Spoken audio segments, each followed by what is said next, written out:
profecía del Nuevo Testamento, encarna la felicidad en una continua y en la esperanza mesiánica.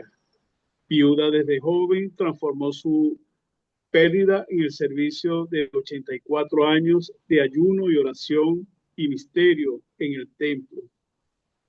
Al reconocer que el niño Jesús como Salvador se convirtió en una de las primeras testigos públicas del cumplimiento de las promesas divinas. Un puente entre el testamento y el testimonio de una división o una devoción ininterrumpida. Ana dedicó décadas al ayuno y la oración, haciendo en el templo su hogar y su misión. En una profecía pública, al ver que Jesús proclamó su identidad mesiánica y habló a quienes esperaban la redención. Esperanza activa transformó la viudez al servicio y al sacrificio, ofreciendo un testimonio de esperanza para la comunidad. En las prácticas espirituales que sostuvieron su misión estaba la de la consagración absoluta, al priorizar la presencia de Dios sobre las comodidades mundanas en el templo como hogar espiritual.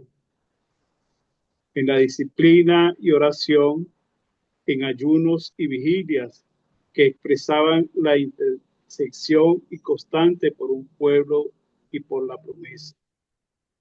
Por la intercesión pública, actuó como mediadora de la esperanza, elevando súplicas a la restauración de Israel. En las prácticas espirituales que se estuvieron en su misión, en la consagración absoluta, al priorizar la presencia de Dios sobre las comodidades mundanas en el templo como un lugar espiritual. En la disciplina de la oración, en ayunos y en vigilias que expresaban intersección constante de los pueblos por las promesas de intersección pública. Actuó como mediadora de esperanza, elevando esa súplica por la restauración de Israel. En la comparación breve entre Ana, Débora y Hulda, en una tradición de profetisas. Ana profetiza en el cumplimiento mesiánico del testigo de esa presencia del Salvador. Débora, en la profecía y juez, en Jueces 4, en el liderazgo de los momentos de las crisis nacionales. Hulda, consultada en Reyes 22, voz autorizada en la restauración de la ley y el culto.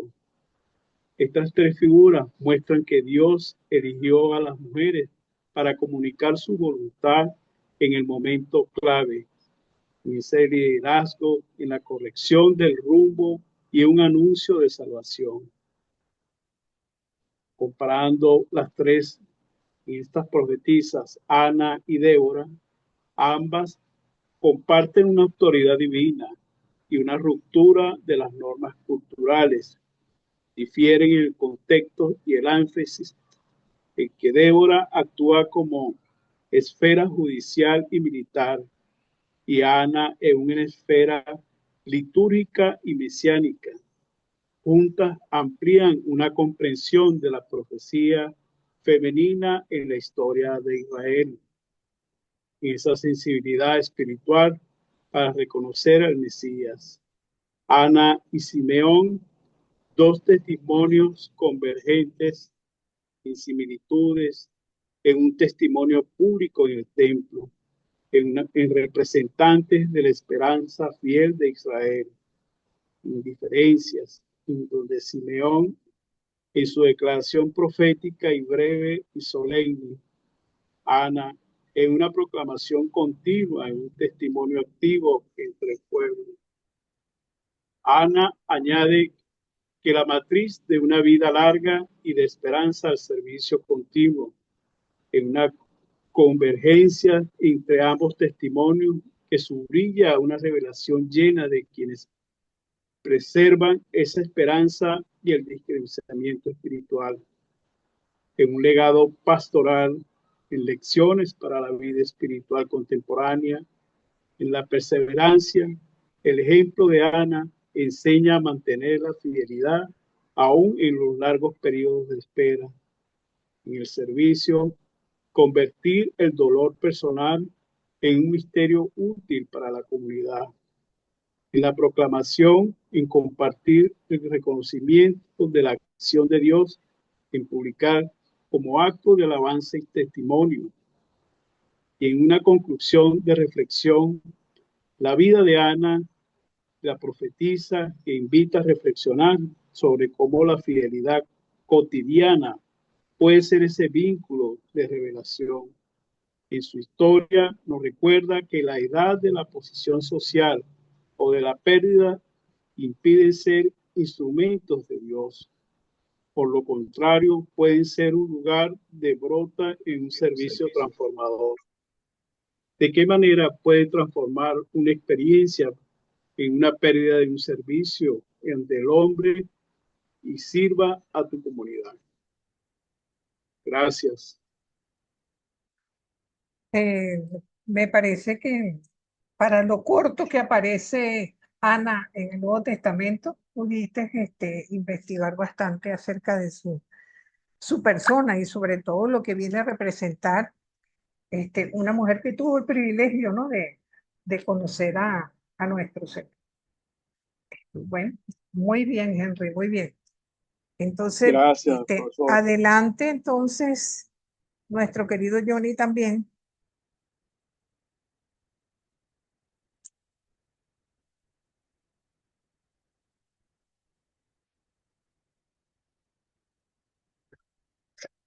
Adelante, Johnny, tienes la palabra.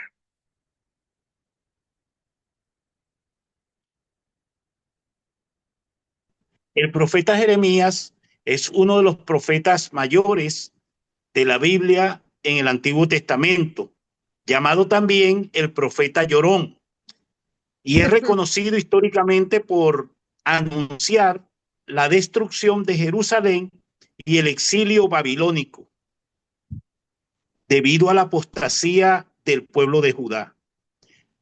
Jeremías nace en el seno de una familia sacerdotal en la aldea de Anatot.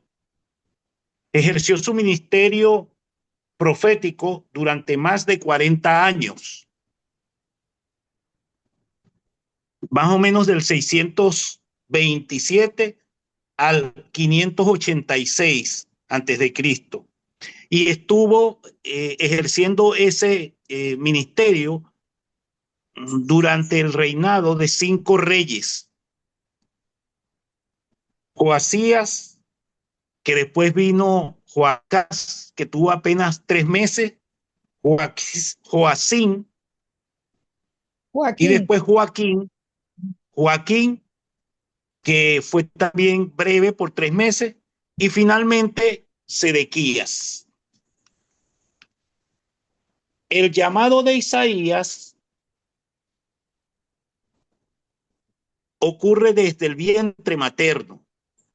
Dios lo elige desde el vientre materno y lo llamó siendo un joven inseguro para hablar. Tenía mucha inseguridad para hablar. Sin embargo, aceptó el llamado de Dios. Jeremías hace un llamado siempre al pueblo que debía arrepentirse, y le advirtió al pueblo también que la resistencia militar contra Nabucodonosor sería inútil. Lo acusaron de traición, lo golpearon, lo encarcelaron y fue arrojado hasta una cisterna para que se ahogara por los líderes de la ciudad. De allí viene el apodo de Llorón, también porque sus constantes lamentos, ¿no? También es autor de las lamentaciones por la caída de su nación. La siguiente, Briseida.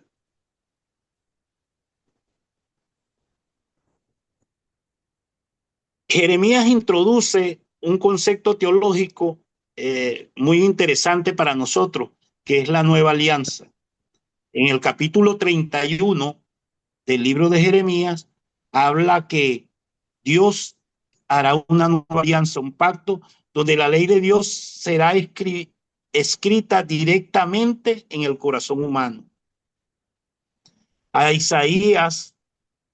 Jeremías, perdón, se le atribuye el libro de Jeremías, que tiene 52 capítulos, y las Lamentaciones, que tienen 5 capítulos. Es interesante porque las Lamentaciones son unos poemas escritos como acróstico. El 1, el 2, el 3 y el 4 son poemas acrósticos. Y cada uno tiene 22 versículos. El capítulo 3, extrañamente, tiene 3 veces, tiene 66 versículos. Pero en las Lamentaciones habla de eso, de la caída que tendrá el pueblo frente al rey Nabucodonosor. El libro de Jeremías decía que tenía 52 capítulos. Está dividido en secciones, ¿no? Primero el llamado del profeta, que está en el capítulo 1. Después vienen los oráculos contra Judá e Israel, que van del capítulo 2 al 25. Después la sección 3, que son relatos biográficos, que van del 26 al 29. De allí habla sobre la persecución y el rechazo. Después, la sección 4, las consolaciones, que va del capítulo 30 al 33, donde predica la esperanza. Esto que les acabo de decir del nuevo pacto, la nueva alianza. La sección 5, la caída de Jerusalén, que va del 34 al 45. Y la sección 6, que es el oráculo contra las naciones extranjeras, que habla contra Egipto y hasta la misma caída de Babilonia. Y el 52 es un apéndice histórico. Me llamó la atención el profeta Jeremías porque aparece un paralelismo con Jesucristo, ¿no? Jeremías es el que llama que el templo de Dios se ha convertido en cueva de ladrones. Aparece en Jeremías 7:11. Jesucristo en Mateo 21:13 utiliza la misma frase para sacar a los cambistas del templo.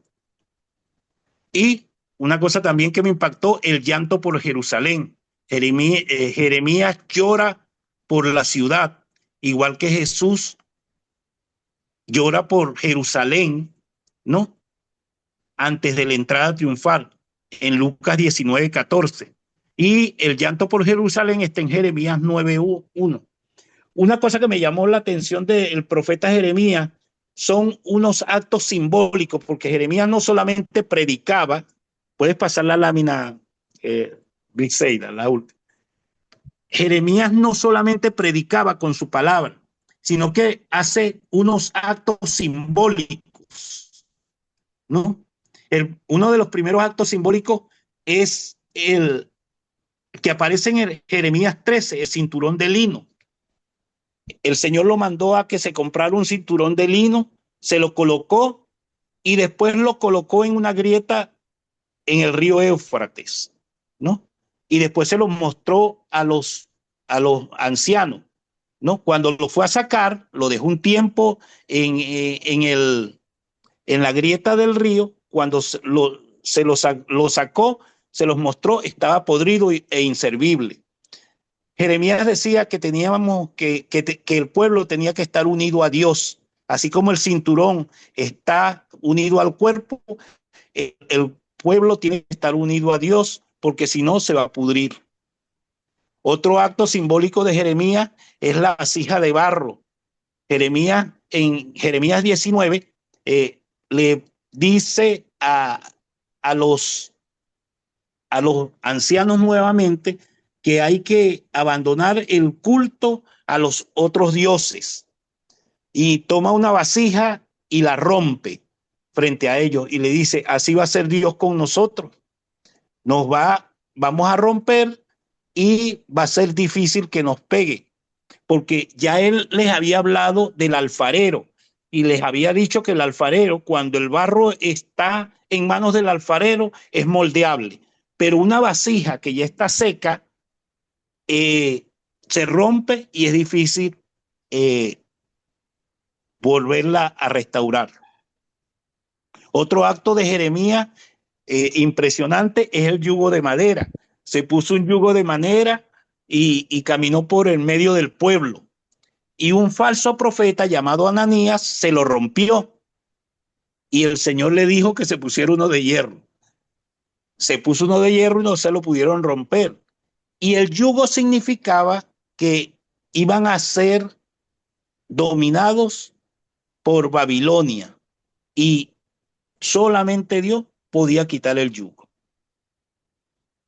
Jeremías es uno de los profetas más importantes porque presenta un paralelismo junto con Jesús. Esos actos que hizo de llorar por Jerusalén, de también profetizar la caída del templo de Nabucodonosor, y Jesús profetiza la caída del templo. Hasta allí mi exposición, profesor. Bueno, estuvo muy buena, Johnny. Muy bien, muy bueno el paralelismo que hace con las citas de este texto en el Nuevo Testamento, comparando palabras de Jesús con lo que en su momento Jeremías hizo. Solamente te hago una observación, porque casualmente, Dios mediante, si nos da tiempo, ese es uno de los libros que vamos a estudiar hoy. La tradición ha atribuido a Jeremías el libro de Lamentaciones, pero hoy en día nadie defiende esa tesis porque se piensa que más bien su contenido se debe a varias manos, porque de paso es probable que en el momento que se está destruyendo Jerusalén, Jeremías estaba exilado, porque él fue llevado incluso y hasta metido en un pozo para que no saliera. Él fue uno de esos profetas bueno, las tablas en la cabeza, como nosotros decimos, precisamente porque había profetas falsos en la corte que hacían pensar que venía una época de bonanza, cuando sabemos que fue todo lo contrario, ¿no? Porque se destruyó todo lo que vino a representar para ellos su vida, su pueblo, su templo, su rey. Pero por lo demás, excelente, muy bien, te felicito. Gracias, profe. Quería saber si alguien más, si no hay ningún otro de ustedes que quiera presentar su trabajo ahorita, podemos entonces comenzar con lo que nos ocupa el día de hoy. Hola, profe, buenas tardes. A mí me gustaría exponer, pero Ajá. necesito un tiempo para descargar la diapositiva y eso. Bueno, Unos entonces minutos, no sé si al vamos final a de la hacer clase. algo, Voy a empezar la clase y te dejo. ¿Cuánto tiempo te llevas? ¿10, 15 minutos? Sí, 10 minutos Sí, suficiente. entonces te dejo los últimos minutos de la clase para ti, ¿te parece? Así te da chance de descargarla, porque Muy me bien. preocupa que estamos atrasados con una clase, ¿no? Entonces, para irnos poniendo un poco en consonancia al día con lo que tenemos, ¿no? Gracias, profe. Chao. Ah, perfecto. Gracias, Brixeida.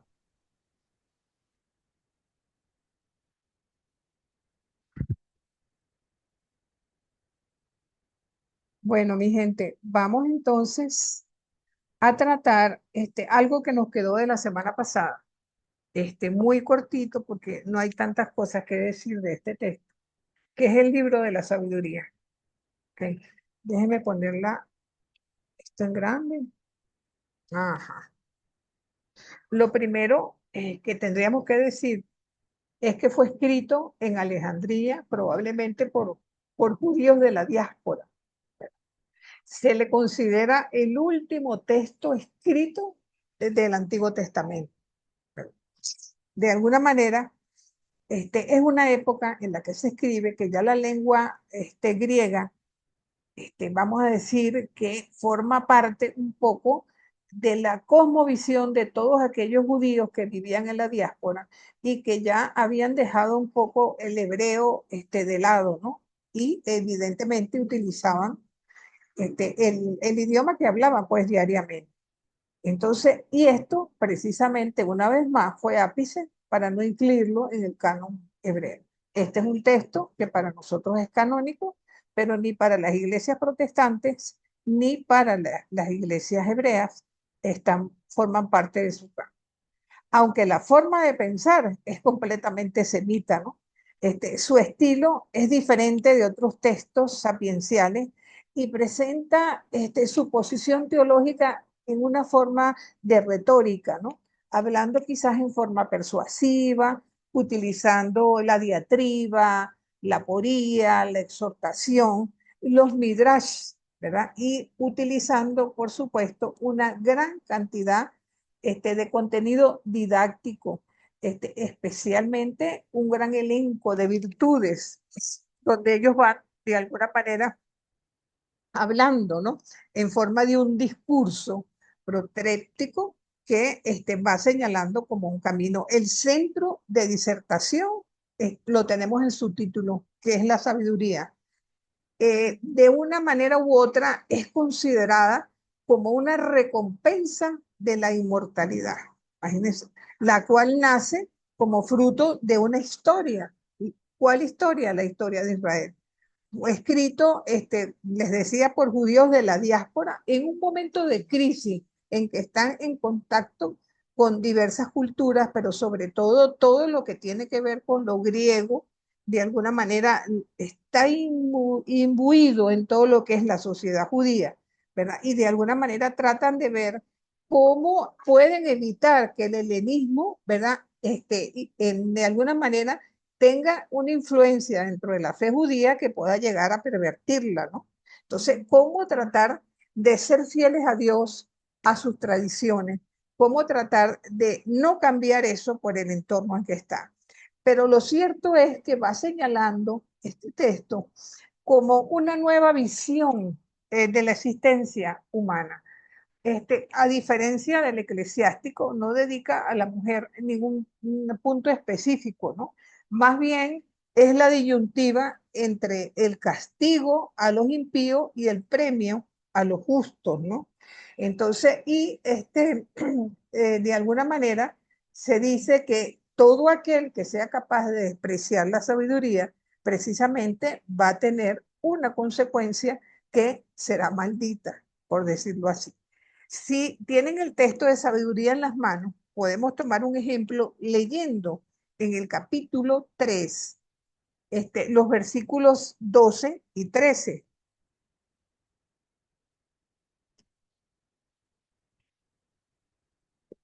Profesora, dijo 3. Ajá, capítulo 3, versículos 12 y 13. Es el que dice sus mujeres son insensatas. Bueno, están hablando, para ponerles un poco el contexto, comparan a la mujer cuando la persona es insensata, entonces no escogen mejor comparación que de alguna manera expresarlo en forma de mujer, ¿no? Por eso, más bien, léelo desde el versículo 10, José Avelino, Ok, por favor. ahí va. En cambio, los impíos tendrán la pena que sus pensamientos merecen por desdeñar al justo y separarse del Señor. Desgraciados los que desprecian la sabiduría y la instrucción. Vana es su esperanza. Sin provecho sus fatigas, inútiles sus obras. Sus mujeres son insensatas, malvados sus hijos, maldita su posteridad. Dichosa la estéril sin mancilla, la que no conoce lecho de pecado, tendrá su fruto en la vista de las almas, en la visita de las almas, disculpen. Sí, ¿Sigo? bueno, no, estaría bien hasta ahí para que tengamos una idea, ¿no? Cómo Sí. aquellas personas que tienen una conducta intachable, de alguna manera tienen asegurada la inmortalidad. Fíjense que no habla de cielo ni de otra vida, sino de inmortalidad. Esto es bastante curioso, ¿no?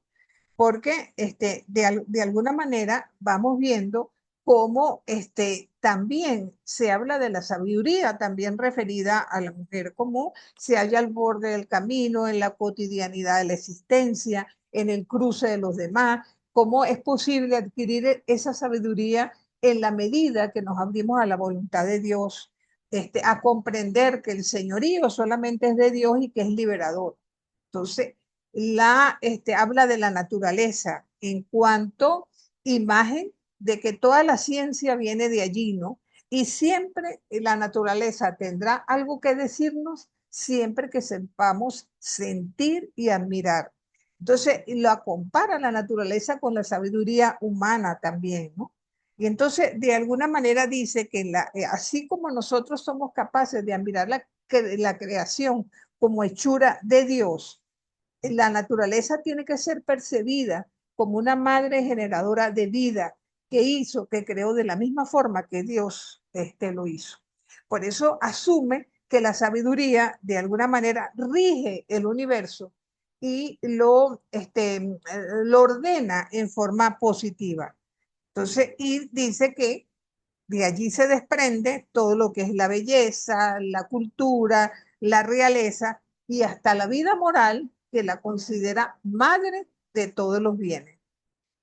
En Sabiduría 9, los versículos 13 y 14, José Avelino, compara de alguna manera al cuerpo humano como con una tienda. Es bien curioso porque escoge situaciones de la vida diaria para expresar que todo puede llegar a ser sabiduría, ¿no? Ujú. Ajá. Sabiduría 9:13. ¿Qué El 13. hombre en efecto Ajá. podrá conocer la voluntad de Dios? ¿Quién hacerse idea de lo que el Señor quiere? Los pensamientos de los mortales son tímidos e inseguras nuestras ideas. Hasta ahí llega 14. Ajá. Fíjense ¿Sigo? cómo, ajá, no, está bien, porque fíjense cómo aquí en esta expresión que tú acabas de leer se ve con mucha facilidad cómo esa concepción de una dualidad alma y cuerpo ya está impregnando también el pensamiento semita, ¿no? Cuando habla que el cuerpo viene a ser como un lastre para el alma. Entonces, este dualismo antropológico no existe en la concepción semita. Vamos a decir que nosotros vamos a encontrar en la mayor parte de los textos del Antiguo Testamento, pero dado lo tarde que este texto se escribe, entonces podemos ver en consecuencia cómo de alguna manera esto se hace presente. Ahora, ese dualismo antropológico evidentemente es de raíz grande, griega, donde lo pongan. Y entonces se utiliza para expresar lo que quiere decirnos, como el hombre es terreno y que no puede elevarse a sí mismo al conocimiento de la verdad, sí no es por la presencia de Dios. En cierto modo, eso es lo que nosotros tenemos entendido como gracia también, ¿no? Y cómo, de alguna manera, la palabra central que viene apareciendo a lo largo de todo el texto es corazón, como designando esa unidad profunda de la persona humana, que es a cualquier distinción entre alma y cuerpo.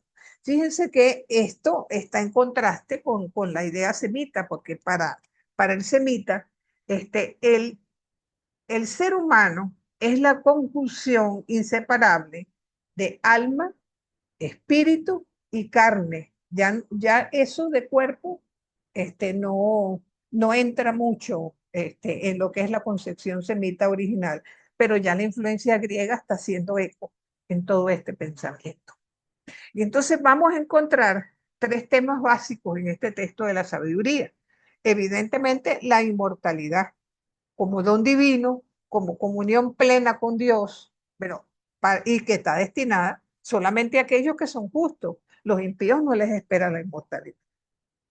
El segundo punto que trata es el de la sabiduría como tal, especialmente los capítulos que van entre el 6 y el 9, son como una elegía a todo lo que significa una sabiduría personificada como mediadora entre Dios y el cosmos, la naturaleza y la historia.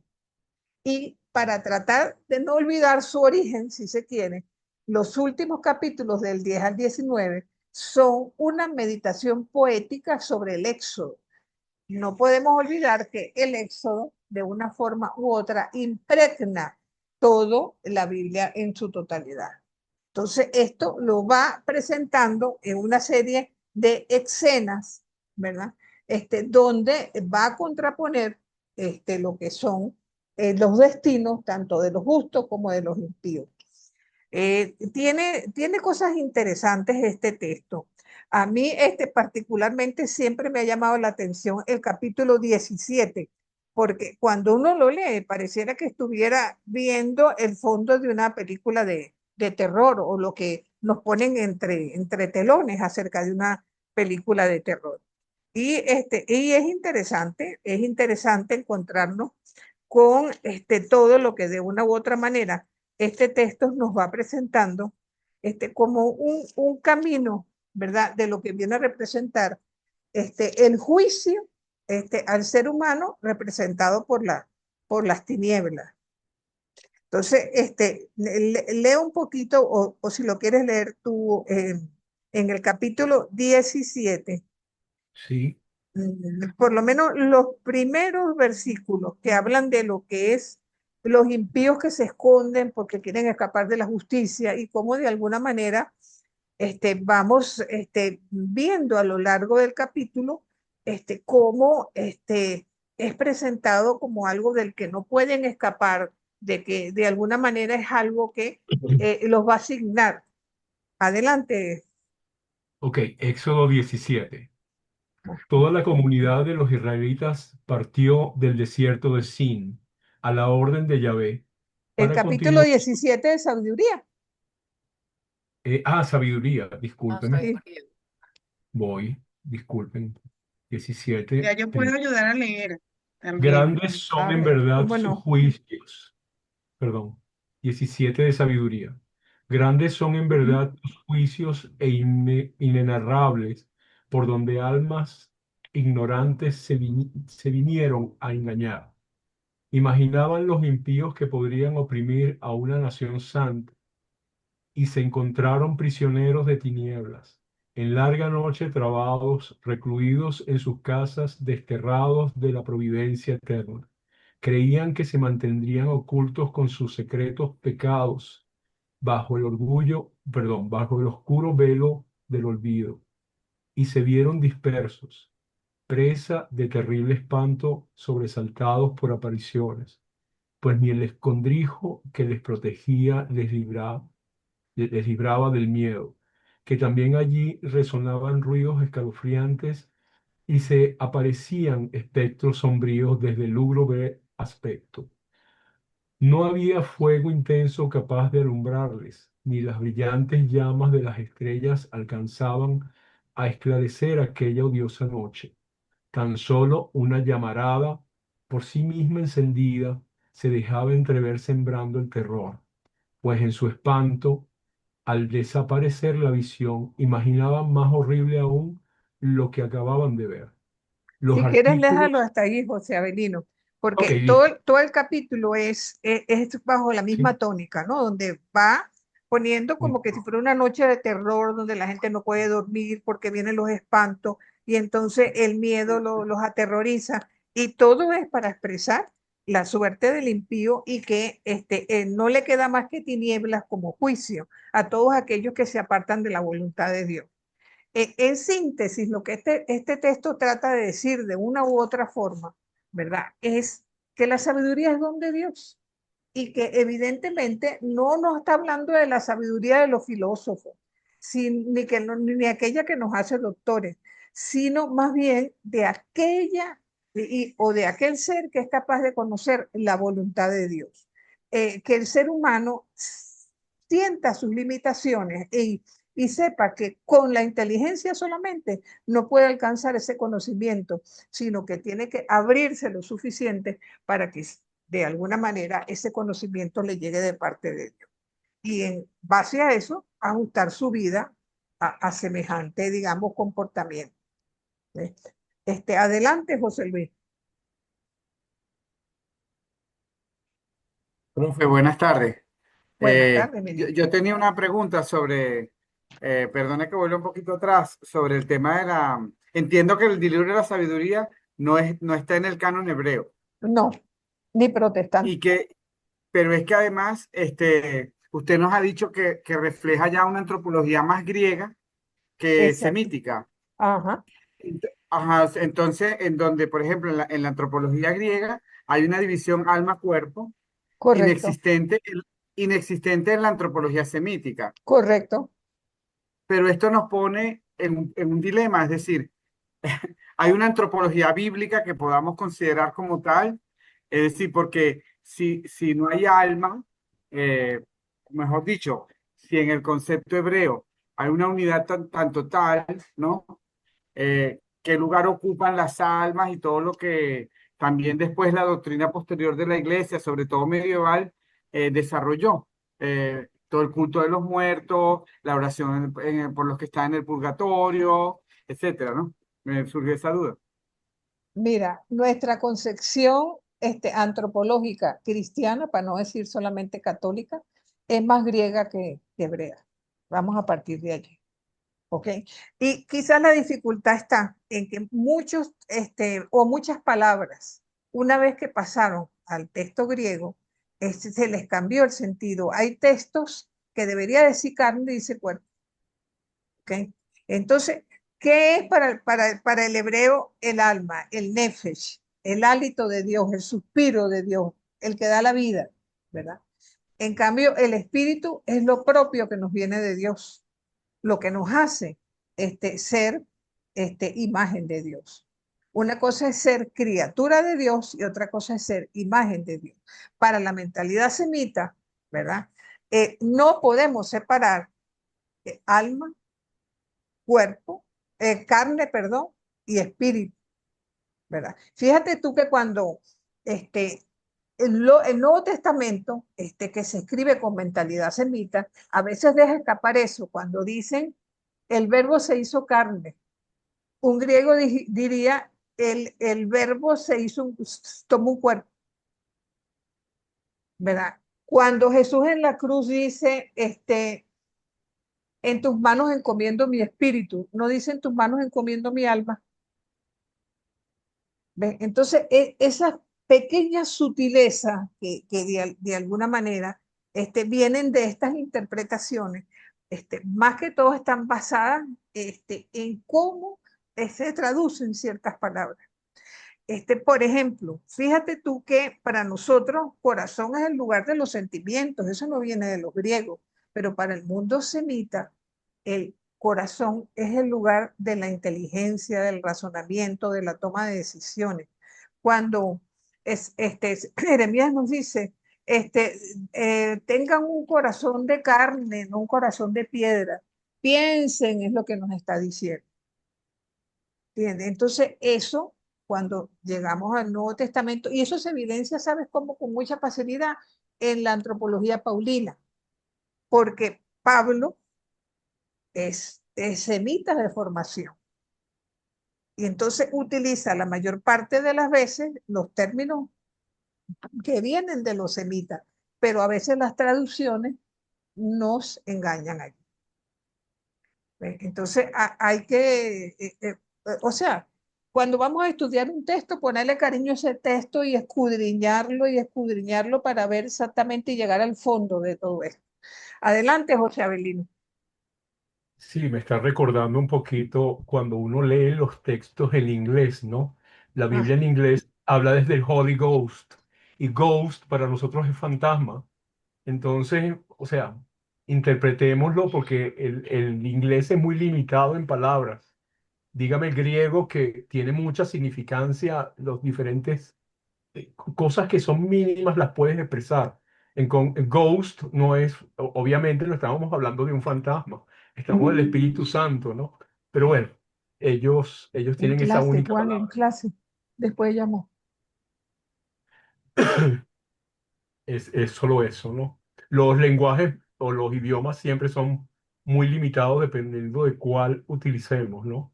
Cierto. Menos mal tenemos el español y español, italiano, portugués y francés que tienen bastantes letras con que expresar las cosas, pero el inglés es muy mínimo, muy sincrético, creo que se dice. Es cierto. Pero bueno, esas son las pequeñas cosas, ¿no? Estamos en este camino y seguiremos en él, Dios mediante.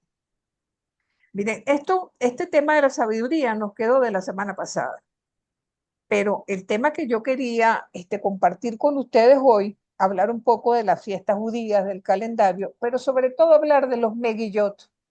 ¿Sabe qué son los Megillot?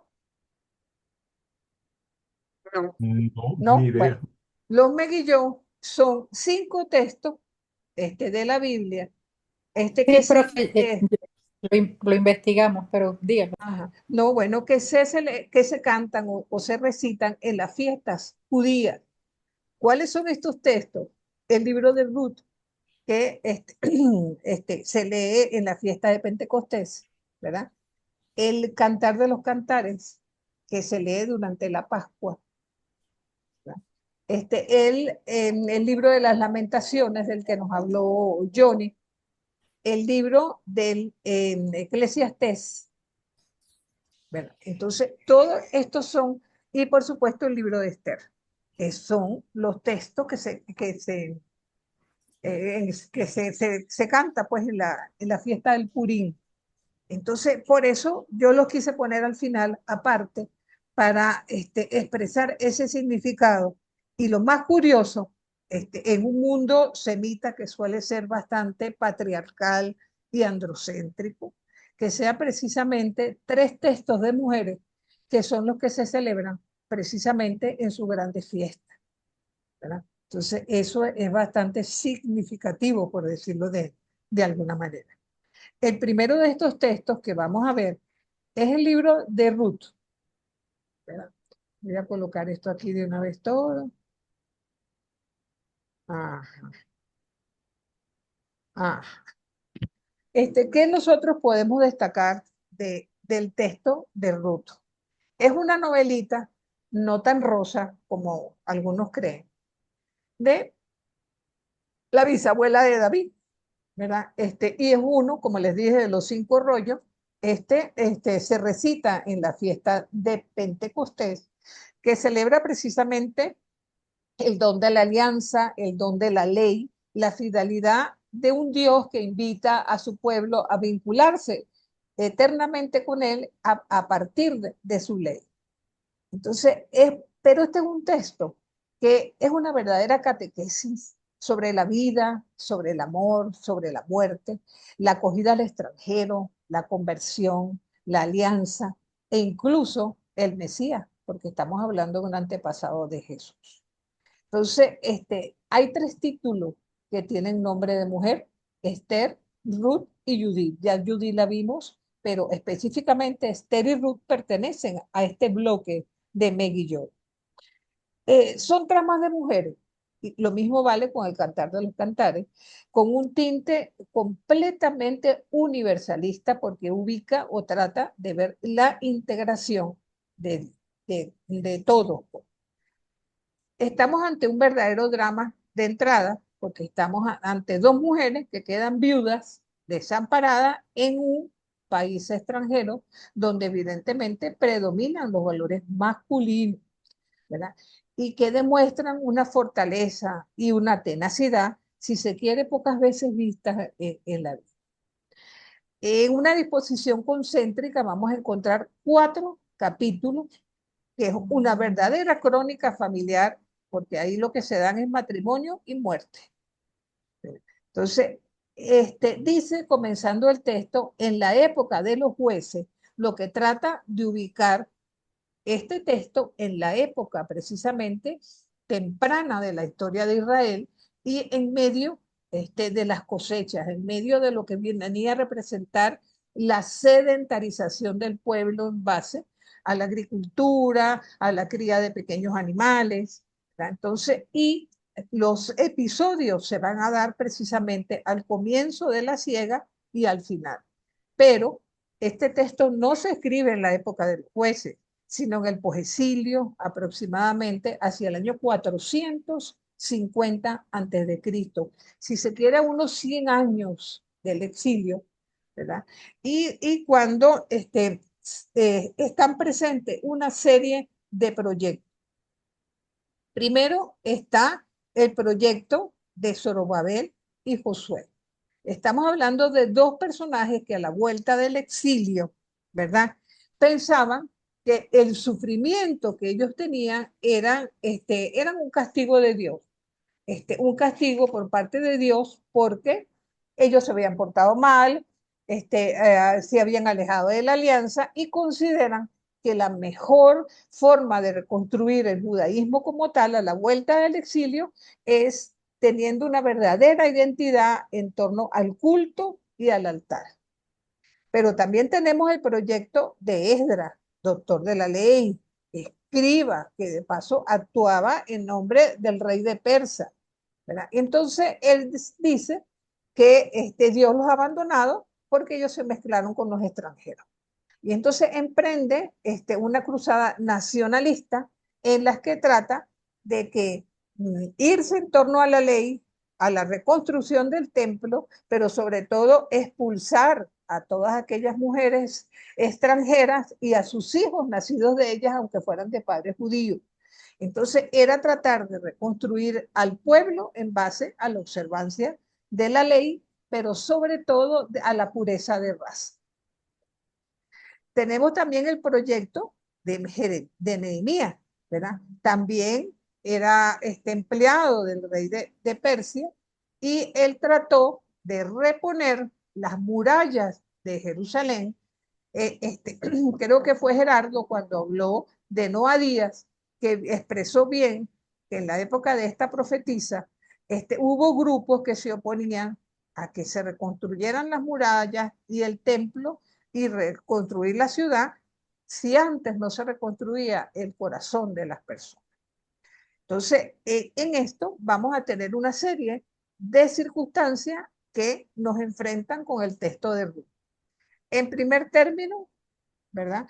Tenemos a una familia, un matrimonio que tiene 2 hijos, vamos a decir, una pareja normal, feliz, pero se encuentran con que ya la tierra no les está dando, ¿verdad? La mayor parte vivía de la tierra, pero ya no tenían tierra ni medios para defenderla, porque se veían muchos obligados a venderla, empujados por los impuestos y el hambre.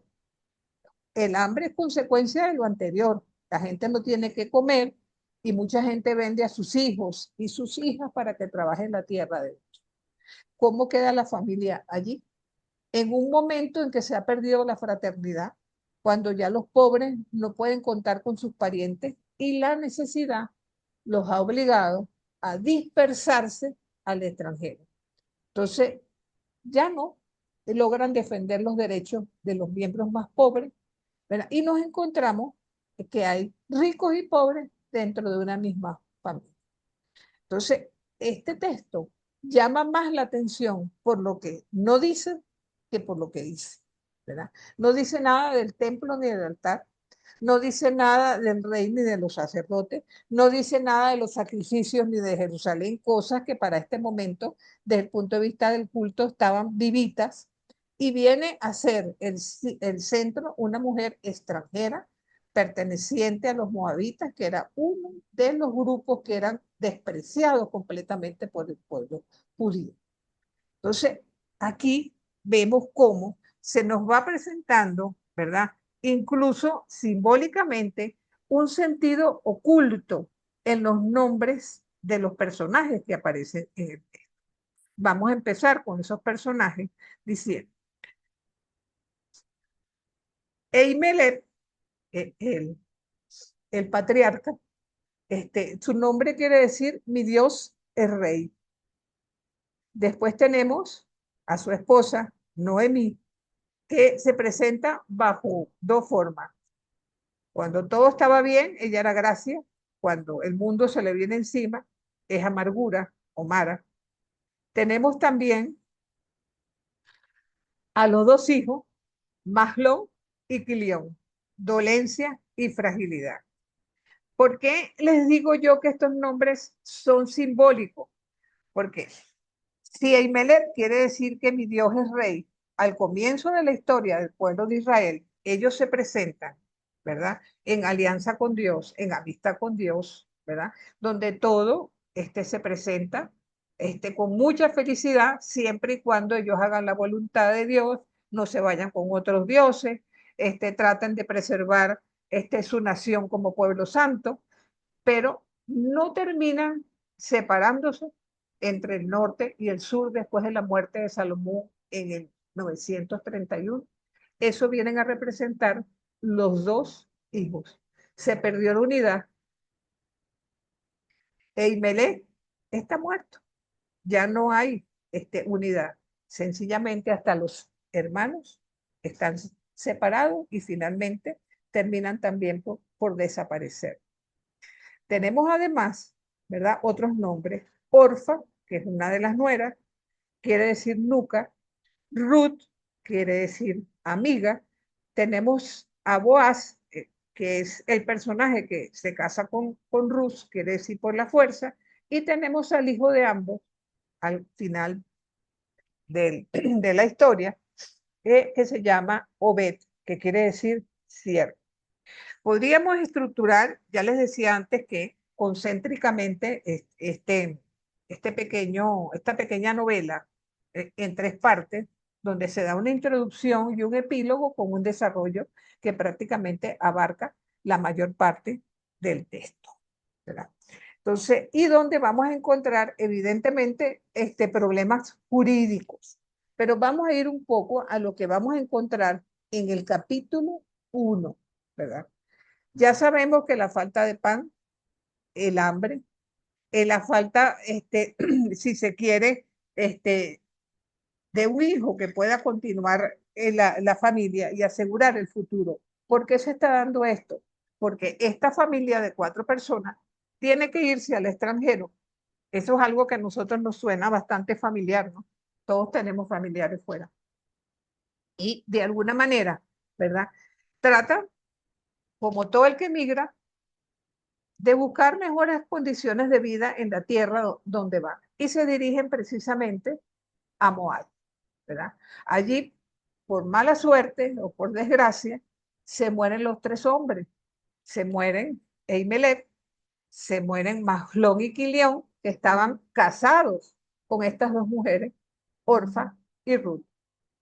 Y entonces se encuentran 3 mujeres solas, viudas. Sabemos que las viudas no les iba muy bien, precisamente si no tenían quien viera por ellas.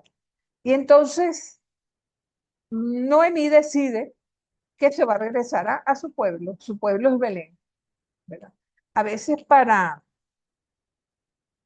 volver hay que levantarse. Y en el capítulo 1 la palabra volver aparece 12 veces. Eso le está dando como una connotación y un significado especial.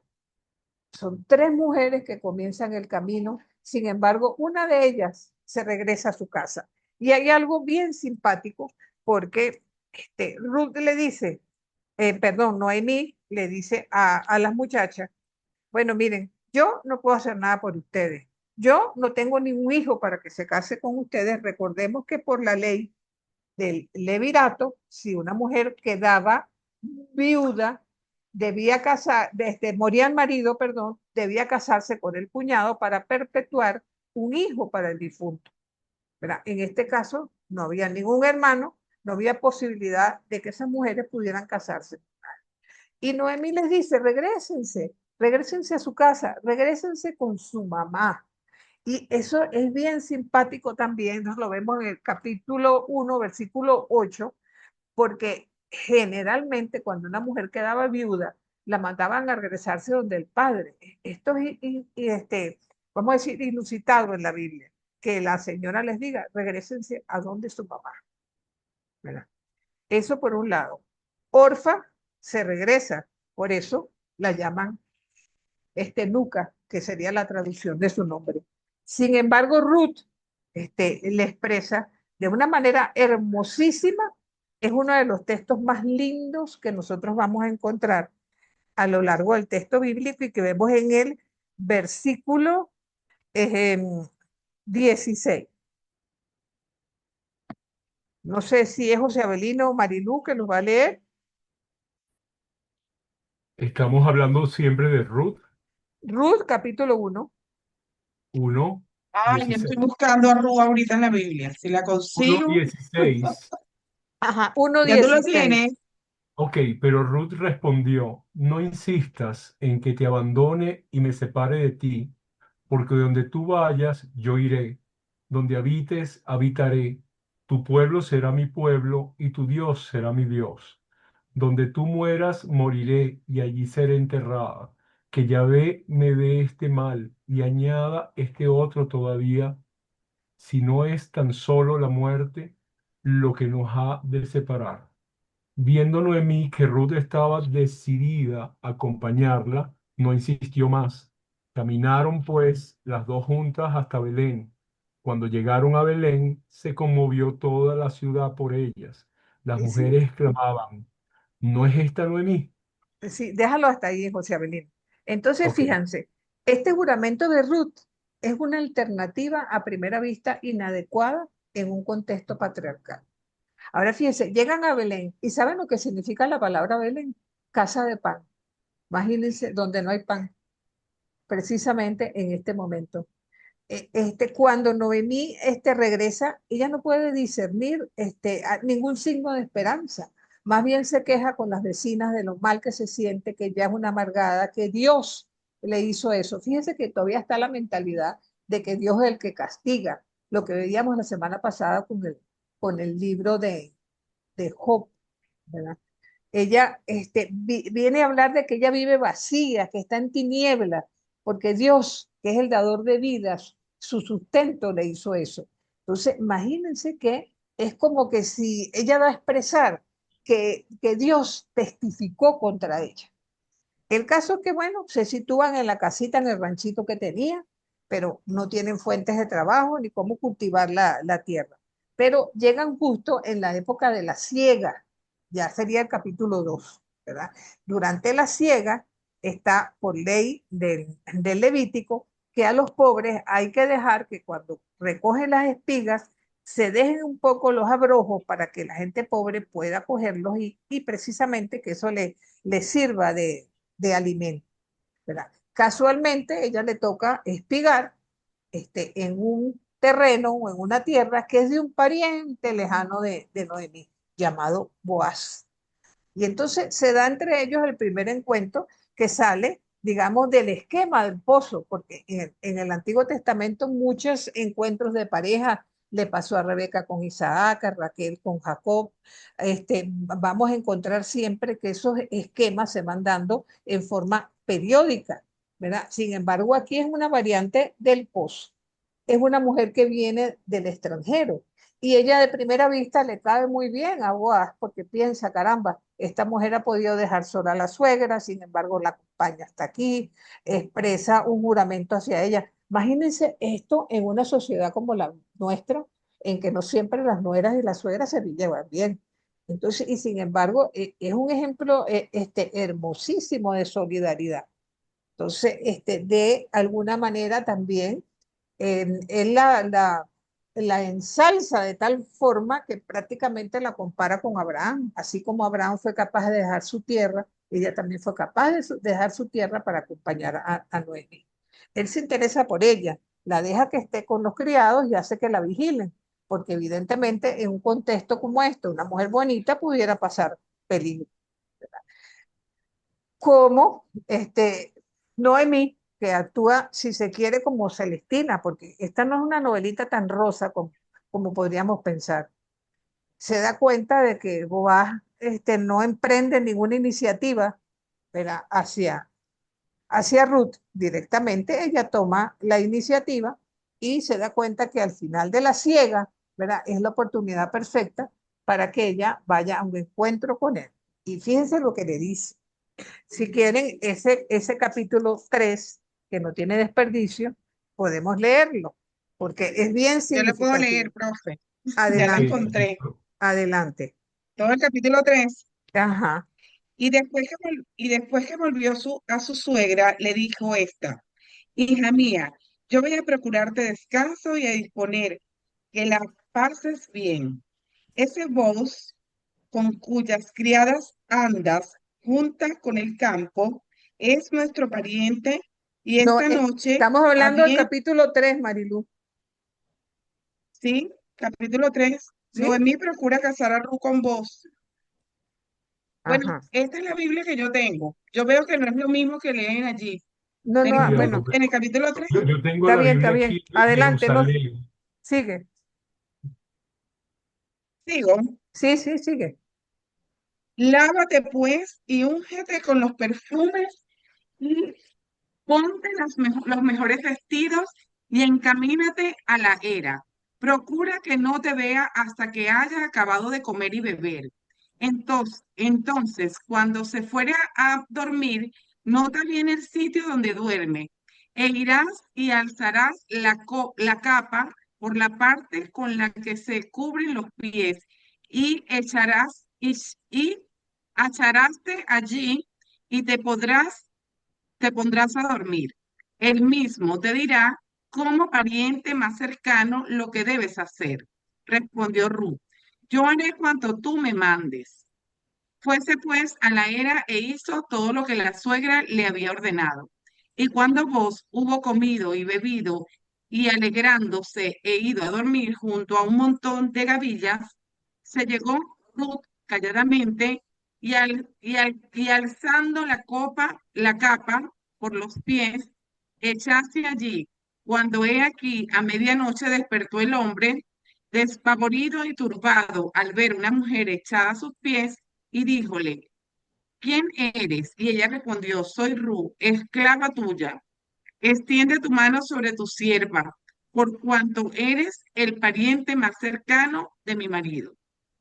A lo que dijo vos: bendita seas del Señor, hija mía, que has sobrepujado tu primera bondad y cordura, con la que manifiestas ahora, pues siendo como eres, no has ido a buscar jóvenes ni pobres ni ricos, sino a los que la ley dispone. Por tanto, no temas que yo haré contigo cuanto me has dicho, puesto que todas las gentes de mi ciudad saben que tú eres mujer de virtud. No niego yo ser pariente, pero hay otro más cercano que yo.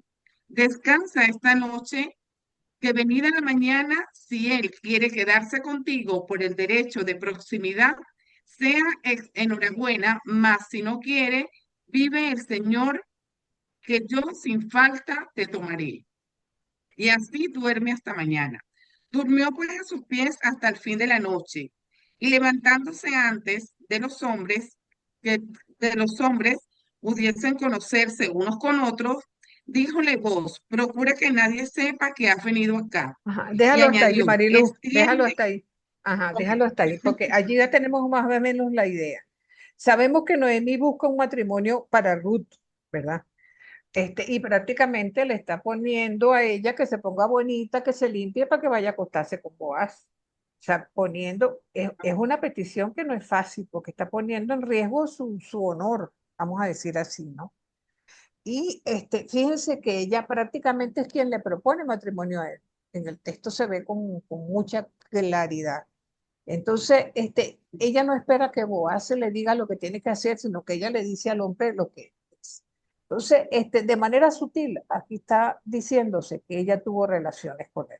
Meterse dentro del manto del hombre o ponerse bajo sus pies es una connotación que significativamente tiene que ver con lo sexual. ¿Ves? Entonces, enfáticamente y de forma eufemística, se está refiriendo al sexo y a una relación.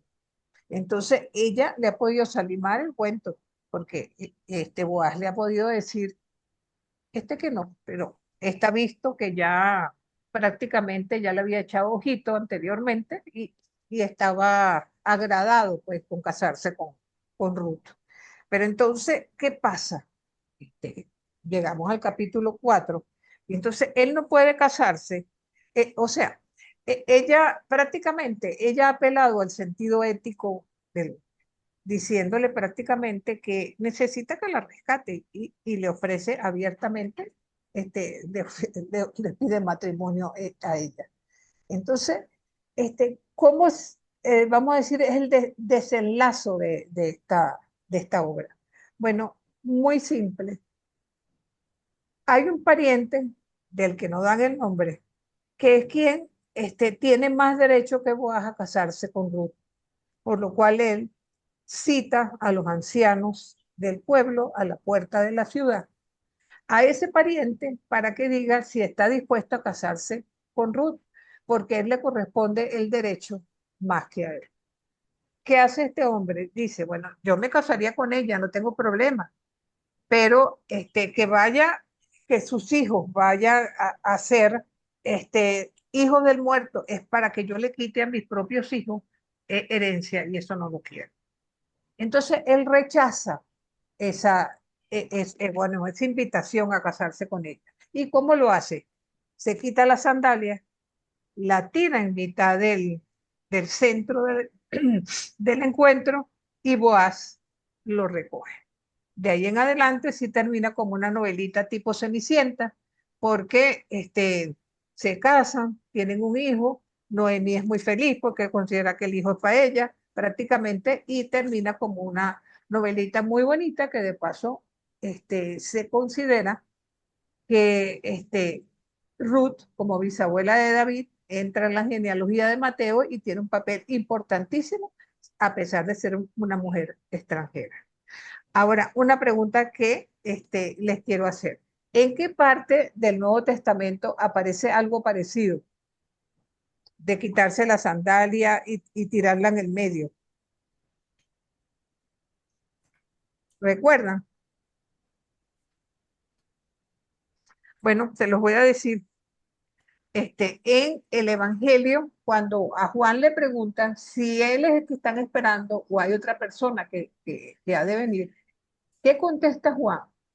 Juan dice, yo no soy digno de quitarme la sandalia. O sea, con eso está expresando Juan que él no puede ceder un derecho que no tiene, porque él no es Jesús, ni Jesús es su heredero, sino que Jesús es el grande y él, por el contrario, está abriendo el camino a Jesús. Entonces, eso es interesante porque es bueno destacar que conocer el Antiguo Testamento nos ayuda a comprender muchas de las cosas que nosotros encontramos en el Nuevo Testamento.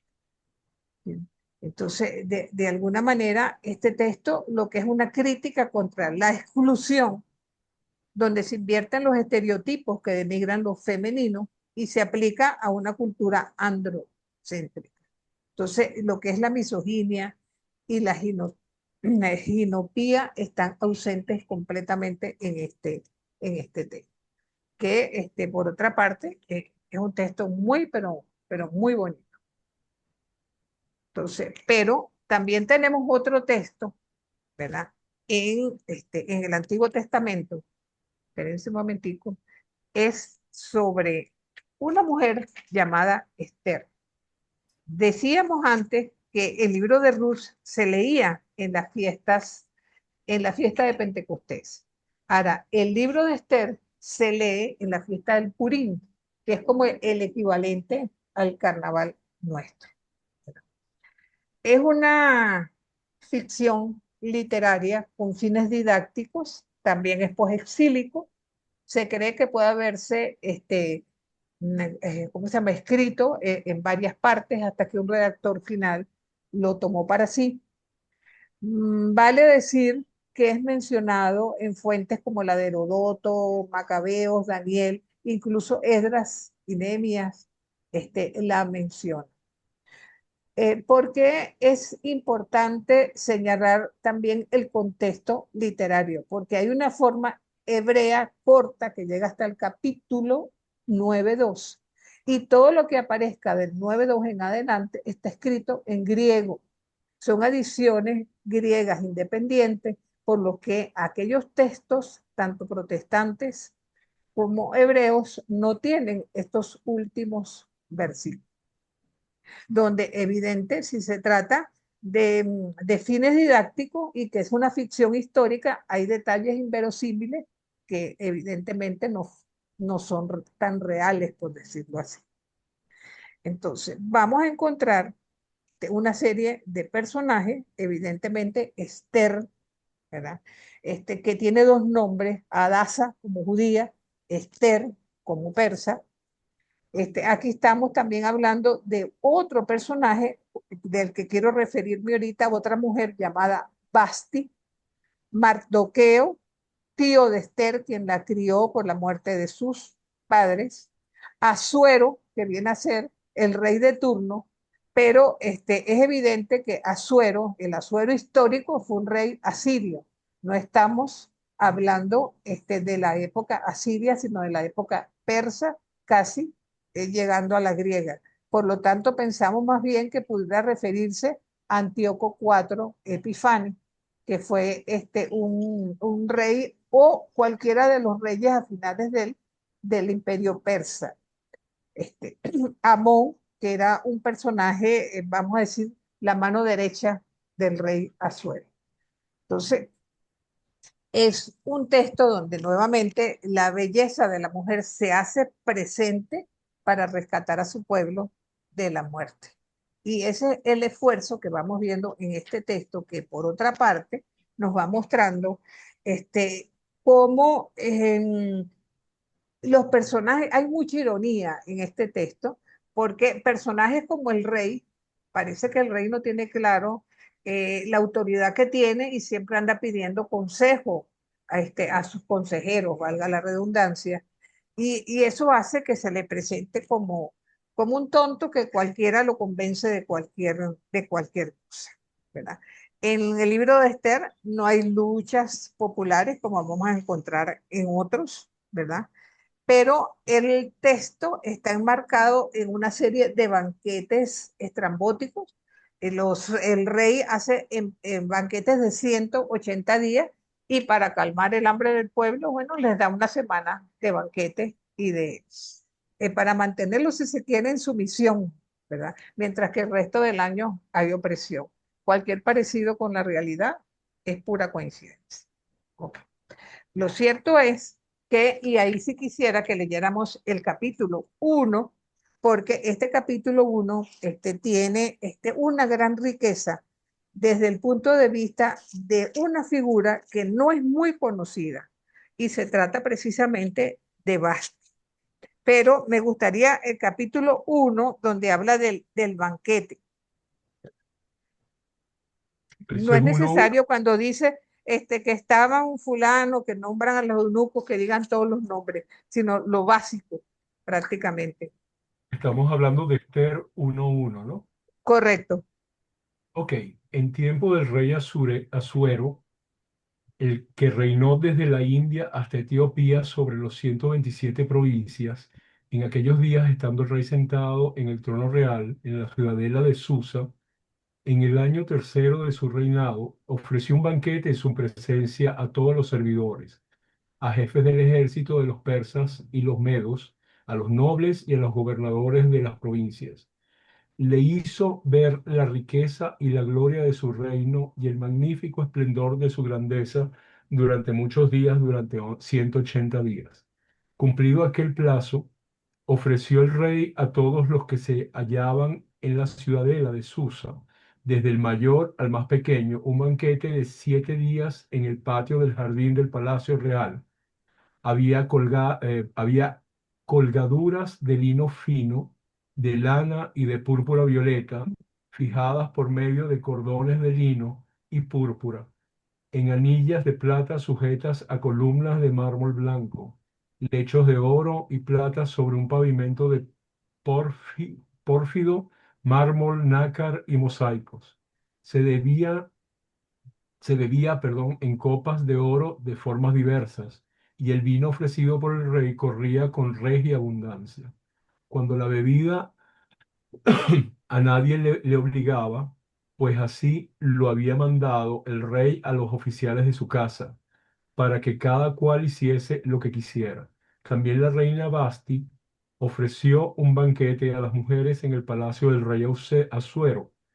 El día séptimo, alegre por el vino del corazón del rey, perdonen, el día séptimo, alegre por el vino el corazón del rey, mandó a Mehumán, a Bizeta, a Sarbona, a Bigta, a Abagta, a Setar y a Carcas, todos nombres cristianísimos, los 7 eunucos que estaban al servicio del rey Asuero, hicieran venir a la reina Basti a presencia del rey, con diadema real, para que vieran las gentes y los jefes su belleza, porque, en efecto, era muy bella. Pero la reina Basti se negó a cumplir la orden del rey transmitida por los eunucos. Se irritó el rey muchísimo y ardiendo de ira, llamó a los sabios entendidos en las ciencias de las leyes, pues los asuntos reales se discuten en presencia de los conocedores de la ley y el derecho. Hizo pues venir a Carcena, Setar, Amana, a Tarsis, Meres, Marcena y Nemucán, los 7 jefes de los persas y los medos, y eran admitidos a la presencia del rey y ocupaban los primeros puestos en el reino. Y les dijo, ¿qué deben hacer según la ley a la reina Basti por no haber obedecido la orden del rey Asuero, transmitida por los eunucos? Respondió Memucán en presencia del rey de los jefes. La reina Basti no ha ofendido solamente al rey, sino a todos los jefes y a todos los pueblos de todas las provincias del rey Asuero. ¿Por qué se correrá el caso de la reina entre todas las mujeres y hará que pierdan estima a sus maridos? Pues dirán, el rey Asuero mandó hacer venir a su presencia a la reina Basti, pero ella no fue. Y a partir de hoy, las princesas de los persas y los medos que conozcan la conducta de la reina, habrán de ello a los jefes del rey y habrán menosprecio y altercados. Si al rey le parece bien, publíquese de su parte e inscríbase en las leyes de los persas y los medos, para que no sea traspasado este decreto, que no vuelva Basti a la presencia del rey Asuero y dé el rey el título de reina a otra mejor que ella. El acuerdo tomado por el rey será conocido en todo el reino, a pesar de ser tan grande, y todas las mujeres honrarán a sus maridos, desde el mayor al más pequeño. Pareció bueno el consejo al rey y los jefes, y el rey llevó a efecto la palabra de Memucán. Envió el rey cartas a todas las provincias, a cada provincia según su escritura, y a cada pueblo según su lengua, para que todo marido fuese señor de su casa. Ahí termina. Ajá, palabra de Dios. ¿Por qué creen ustedes que Basti no quiso ir?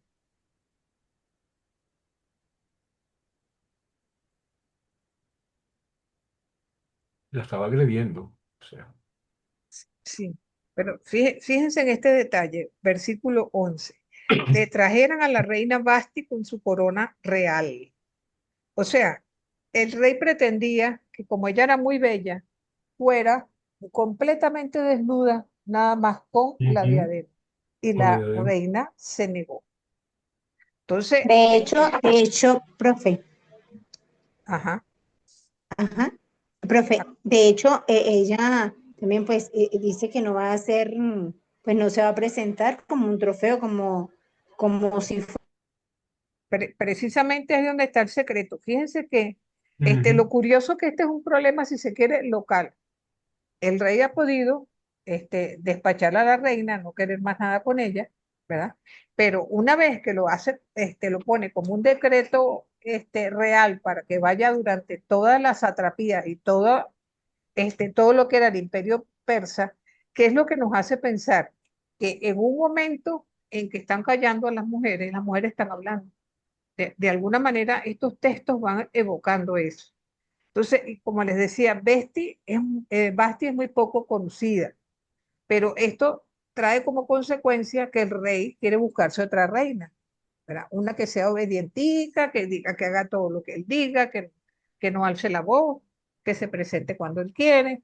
Y entonces vemos un episodio parecido al de la Cenicienta o el del Miss Venezuela, donde se llama a todas las muchachas bonitas del reino para que se presenten como candidatas a ver cuál de ellas será elegida como reina. Entonces, en el capítulo 2 hay un versículo del 12 en adelante, hasta el 15. Me gustaría que lo leyeran porque es interesante, porque cuando yo les digo que se parece al Miss Venezuela, no estoy diciendo mentira. Ok, a cada joven le llegaba el turno de presentarse al rey Asuero al cabo de 12 meses, según el estatuto de las mujeres. Los días de preparación se empleaban en ungirse durante 6 meses con óleo y mirra y otros 6 meses con los aromas y perfumes que usaban las mujeres.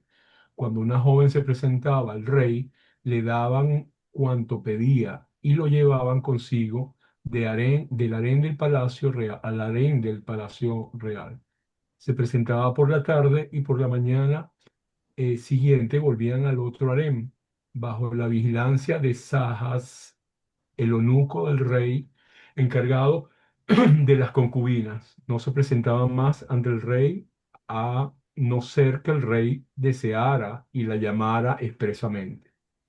Cuando Esther, hija de Abihayil, tío de Mandorqueo, que la había adoptado por hija, le llegó el turno de presentarse al rey, no pidió, sino que le indicó Hege, el eunuco del rey encargado de las mujeres, perdón. Esther se ganaba el favor de cuantos la veían. Esther fue presentada al rey Asuero en el palacio real el mes 10, que es el mes de Tebet, en el año 7 de su reinado. Y el rey amó a Esther más que a las otras mujeres. Halló en Ah, ella, en presencia del rey, más gracia y favor que ninguna otra virgen. Y el rey colocó la diadema real sobre la cabeza de Esther y la declaró reina en lugar de Basti. perfecto. Luego, Entonces ya tenemos a Esther como reina, ¿verdad? Entonces, ¿qué pasa después de esto? Mardoqueo, el tío de Esther, se da cuenta que hay dos soldados que quieren matar al rey, da la voz de alarma, ¿verdad? Los dos soldados son colgados, le salva la vida al rey, pero eso hizo que Amán, que era la mano derecha del rey, y a quienes mataron precisamente eran de su tribu, cogiera ojeriza a Mardoqueo. Entonces empezó a lavarle el oído al rey. Mira que los judíos, mira que los judíos. Y entonces hizo que el rey firmara un edicto contra los judíos para que en el mes 12, porque hicieron las suertes para ver en qué mes iba a ser la matanza, y entonces deciden que van a matar a todos los judíos que hay en el imperio persa. Y es entonces cuando Mardoqueo le dice a la sobrina, tienes que hacer algo, tú eres la reina, pero ella no se atreve mucho a hacerlo. Está un poco receptiva porque tiene miedo. Bueno, finalmente, de tanta influencia del tío, no vamos a decir que la obliga, sino que la convence, ella hace un estratagema, trata de hacer un banquete donde va a invitar tanto a Amán, como a Mardoqueo, y entonces el rey se acuerda de que Mardoqueo le salvó la vida. Y entonces le pregunta a Amán, ¿qué premio crees tú que se le puede dar a una persona que se ha destacado, que ha hecho cosas buenas? Ah, bueno, dele todo el poder que usted quiera, porque él se lo merece, jurando que eso iba a ser para él. Resulta que él tenía una cuerda ya lista para matar a Mardoqueo, porque lo odiaba, y bueno, se volteó la tortilla, en vez de ser Mardoqueo el muerto, fue él, pero a partir de allí hubo una verdadera matanza, porque no solamente mataron a Amán, mataron a toda la familia de Amán y mataron a toda la gente de la tribu de Amán en todo en todo el reino y el imperio persa. O sea que este es un texto que nuevamente habla de una matanza. Se dice que fuera de Susa deben haber muerto como 75.000 personas. Y es a partir de allí, ¿verdad? Como esto ocurrió un día 13 de marzo y ellos descansaron el día 14. Entonces, empezaron a hacer una fiesta todos los años que se conoce como la fiesta del Purín y que es el equivalente a la carnaval nuestro, aproximadamente.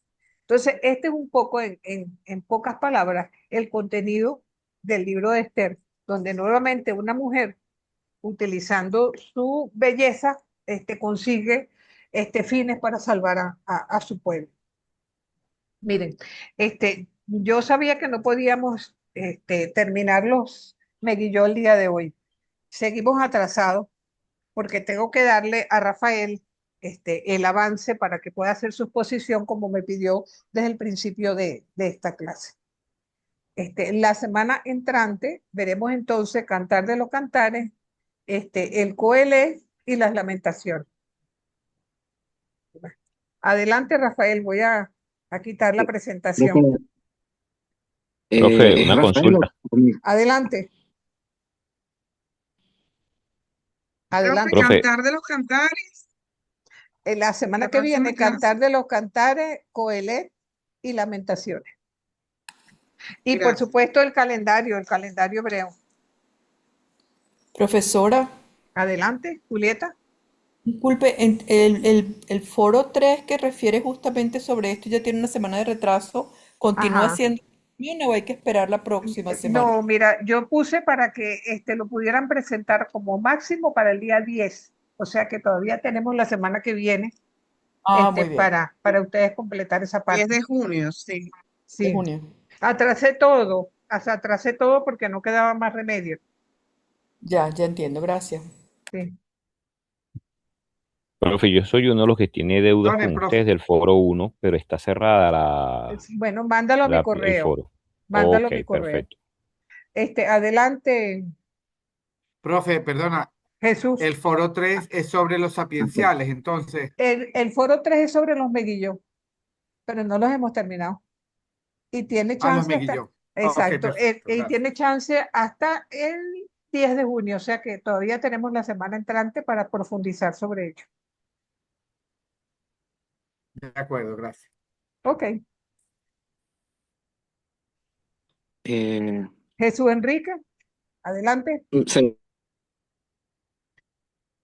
la pantalla, profe? Ajá, sí, ¿Será? puedes, ¿y por qué Ok, lo tienes tan chiquito? estoy en eso. Ok. Creo que es aquí. ¿Ahora sí? No, lo que Ah, pasa es que estás utilizando en el celular, por eso es que sale así. Sí. ya. Bueno, tranquilo, No, te no le escuchamos. doy entonces. Bueno, Sí, lo mira, que pasa es que se fue la luz. no, Entonces se me complicó la demasiado. cosa. No te preocupes. No Adelante. puedes Bueno, voltear espero que el celular, por lo- ponerlo en horizontal, ¿sí? A lo Ok. mejor a ver si se corrige la Vamos imagen. a hacer eso No lo rápido. hace. Nada. O ponerlo, No o lo ponerlo hace. en el grupo y alguno de nosotros lo compartimos. Ah, Sí, bueno. puedo Se me hacen la ayudarte segunda. también. Pero Bueno, si quieres, disculpen si quieres empieza a hablar, no importa, no te preocupes mientras alguno de tus compañeros lo. Bueno, voy a empezar así, profe, Ok, porque lo importante igual es lo que se dice. Bueno, exactamente. saludos. A mí me corresponde hablar todo interesante, denominado Los 70 profetas que ayudaron a Moisés. Bueno, la historia breve es todo esto porque creo que era el último que tenía tema. Entonces, bueno, lo más importante es empezar desde el colapso de Moisés. Por esta razón es que Yahvé, Dios, le otorgó la posibilidad de que lo ayudaran 70 profetas. Moisés está en este momento experimentando un colapso emocional radical. Resulta que el pueblo en ese instante tiene una queja enorme contra Moisés y contra Yahvé, porque tienen mucho rato en el desierto y tiene mucho rato comiendo del maná.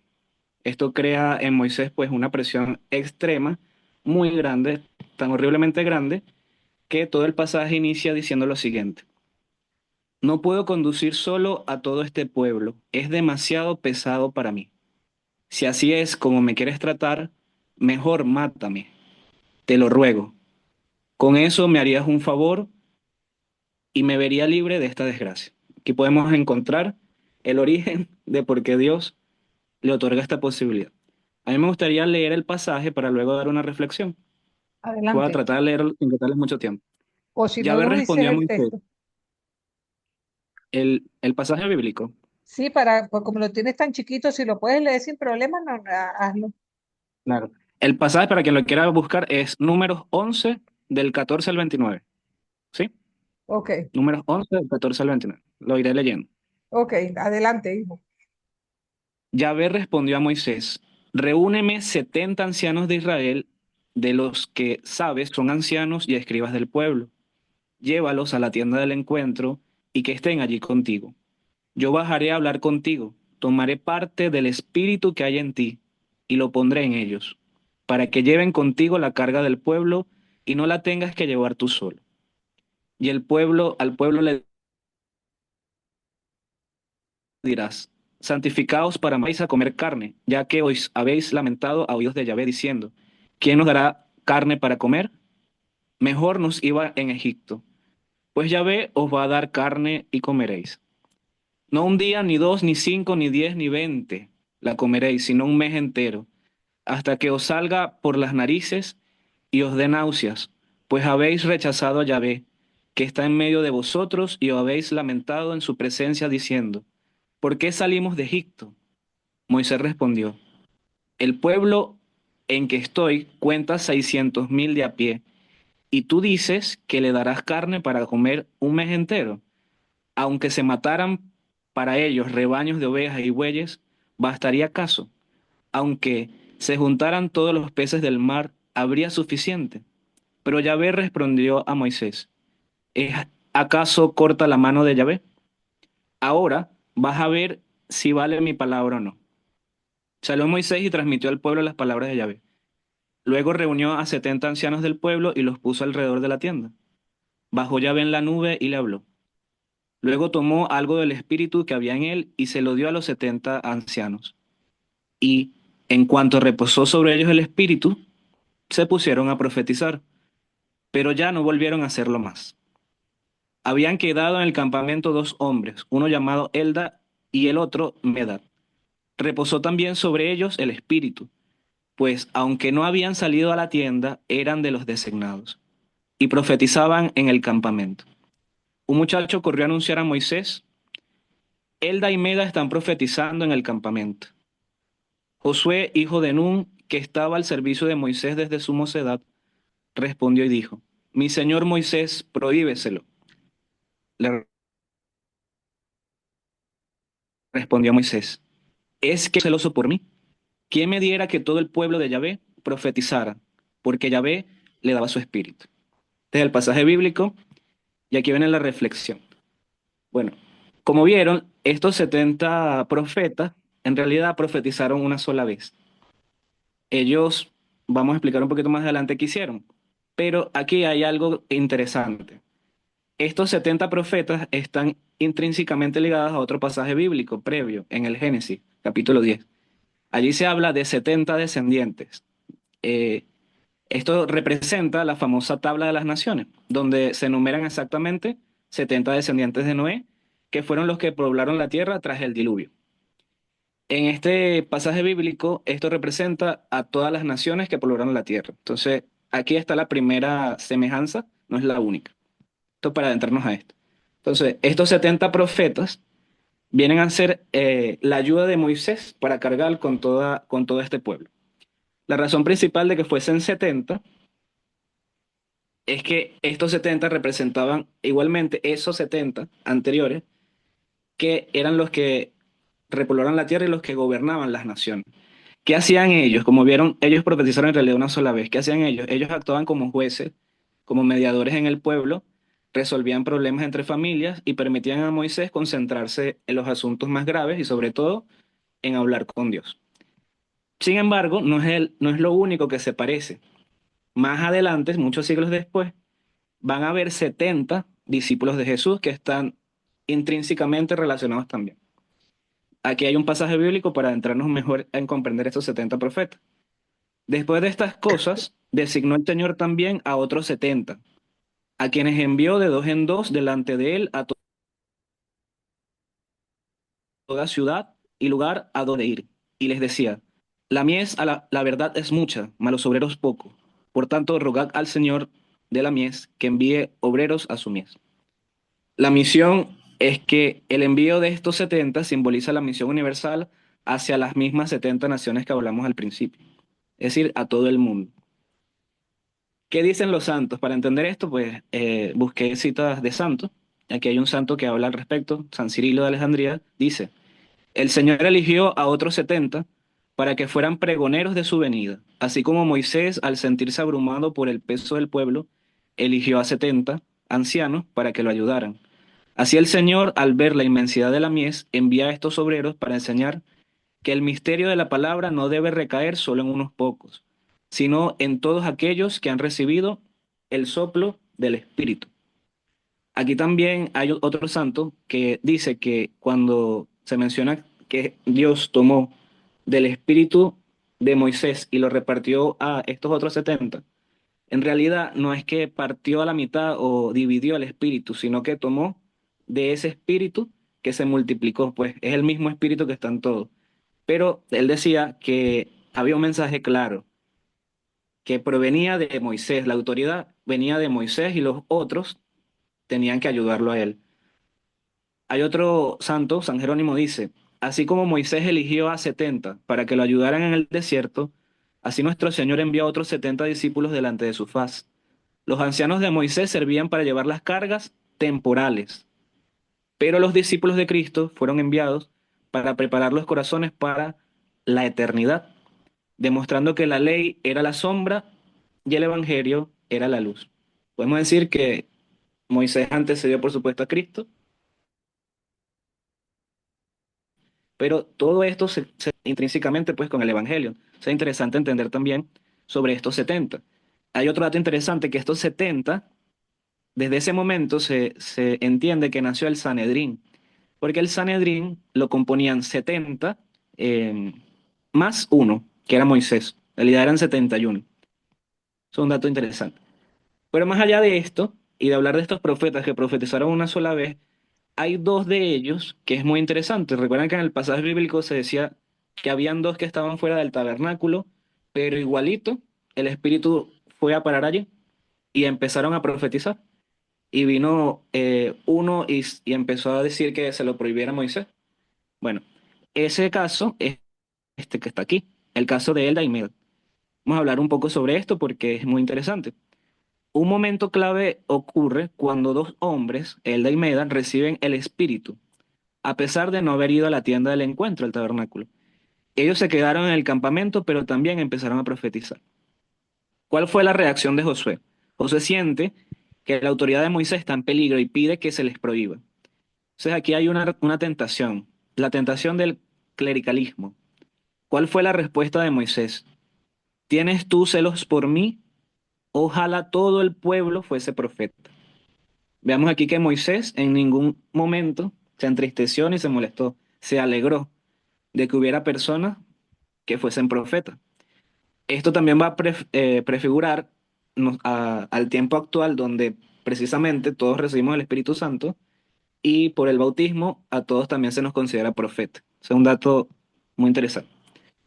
Sin embargo, no es lo único interesante. Resulta que esos dos también se relacionan con otros en el Evangelio, ¿sí? En este caso va a pasar algo parecido. Siglos después, los discípulos de Jesús caen exactamente en lo mismo. En este caso fue Juan que se le acerca a Jesús y le dice, Maestro, hemos visto a uno que hacía uso de tu nombre para expulsar demonios y hemos tratado de impedírselo porque no anda con nosotros. Jesús le contestó, no se lo prohíban, ya que nadie puede hacer un milagro en mi nombre y luego hablar mal de mí. El que no está contra nosotros, está con nosotros. Jesús viene a dar una respuesta muy parecida a la de Moisés, en este caso particular. Entonces, para concluir esta reflexión, es importante analizar tres cosas fundamentales, porque aquí, digamos, termina como la historia de estos 70 profetas que ayudaron a Moisés con esta semejanza en el Evangelio. Eh, la Iglesia Católica, en este pasaje, se afianza, se explica, da cátedra especialmente de lo que entendemos como el ecumenismo. La postura oficial de la Iglesia Católica sobre este pasaje se puede resumir en tres puntos principales. El primero se le denomina el monopolio del bien. Este monopolio del bien no existe. La Iglesia enseña que los discípulos cayeron en una tentación muy humana, que son los celos institucionales, el clericalismo, el exclusivismo, el sentir que pertenecemos a parte de un grupo y solo nosotros debemos hacer, solo nosotros podemos hacer. Ellos pensaban que ellos, por pertenecer a este grupo oficial, tenían derecho y solo ellos actuaran en el nombre de Jesús. La respuesta de Jesús es una lección de humildad. La iglesia asume plenamente que el Espíritu Santo sopla donde quiere. Dios puede utilizar a personas incluso que no pertenecen a una estructura visible. Entonces, todo lo que es auténticamente bueno y verdadero, venga de donde venga, siempre tiene su origen en Dios. El segundo punto es el fundamento del ecumenismo moderno. A partir del Concilio del Vaticano II, la Iglesia Católica utiliza el principio de este pasaje para definir su relación con los demás cristianos. Reconoce que, aunque existen divisiones doctrinales, los cristianos no católicos realizan también obras y que actúan legítimamente en el nombre de Jesús. La Iglesia no ve en estos grupos a enemigos, sino más bien a hermanos separados que comparten elementos esenciales de nuestra fe. Y el tercer punto es el peligro del sectarismo. El catecismo de la Iglesia y los comentarios de los papas, especialmente el Papa Francisco recientemente, suelen usar este pasaje para advertir a los propios católicos contra la autorreferencialidad o el sectarismo. El peligro de cerrarse en un grupo y pensar, si no lo hacemos nosotros, está mal, o ellos no son de los nuestros. Es básicamente lo mismo que escuchamos en las citas bíblicas, ¿cierto? Entonces la iglesia interpreta que Jesús nos llama a alegrarnos por el bien que hacen los demás, en lugar de sentir celos, en lugar de frenarlo, en lugar de detenerlos.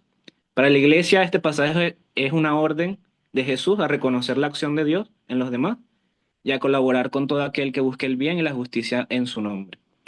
La iglesia nos invita a la humildad, a reconocer con alegría el bien que otros hacen en nombre de Jesús y a recordar que todo lo que une y sana viene del Espíritu Santo. Por eso, para terminar, pues que el Señor nos ayude a hacer puentes y no muros. Muchas gracias. Bueno, Jesús, me gustó mucho tu presentación, sobre todo porque hiciste una concordancia a través de los textos bíblicos donde el número 70 nuevamente aparecía, ¿no? Y realmente eso es meritorio porque en efecto nos ponemos a ver, yo te di a ti 70 sabios, eso aparecía apenas en uno o dos versículos y sin embargo le sacaste bastante provecho y bastante contenido. Muy bien. Mire, estamos contra el tiempo. Quizás tendríamos 2 o 3 minuticos si quieren hacer alguna pregunta a los expositores de hoy o si quieren decir algo, pero en 3 minutos tenemos que cortar porque viene la otra clase detrás. A mí me encantó el deseo de Moisés para que todo el pueblo pueda ser un profeta. Eso me encantó de esta posesión, o sea que todos estamos llamados también a ser profetas en los espacios donde estamos. A tal cual. Así es. Tal cual. Yo tengo un aporte extra, porque el Adelante. tema me gustó mucho. Bueno, resulta que yo me pregunté quiénes eran estos 70 discípulos, porque se habla de los 70, pero no o sea, se especifica en el Evangelio quiénes son, ¿no? Pero resulta que la tradición de la iglesia sí recoge algunos nombres. Y a mí me llama mucho la atención que entre esos 70 están los primeros 7 diáconos. El primer mártir, San Esteban. Incluso está Matías, que viene a ser un apóstol luego, ¿no? O sea, hay una lista muy interesante y bueno, para mí, al ver como todo lo que implican esos 70, me llama mucho más la atención para seguir investigando el tema. Pero todavía aún tiene tela que cortar. Allá lo creo. Muy bien. Adelante, Johnny. Rapidito ahí. Profe, Ajá. a mí me llama la atención que aunque los dos no fueron, el Espíritu de Dios actúa donde Él quiere y como puede. Y como puede, sí, No señor. estuvieron con donde los reunió Moisés, se quedaron en el campamento y allá el Espíritu actuó. Así es. Bueno, estamos ahorita imbuidos en la semana de Pentecostés. Que ese espíritu en verdad nos arrope a todos y nos dé su fuerza, su palabra y digamos la parresía, como llamaba Pablo, para, para ser capaces de decir sí cuando tenemos que decir sí y decir no cuando tengamos que decir no. Lamentablemente, por falta de tiempo, tenemos que cortar aquí, pero encantadísima con ustedes el día de hoy. Los espero la próxima semana. Tratan de ponerse al día los que están atrasaditos, por favor. Y bueno, Dios me los bendiga a todos.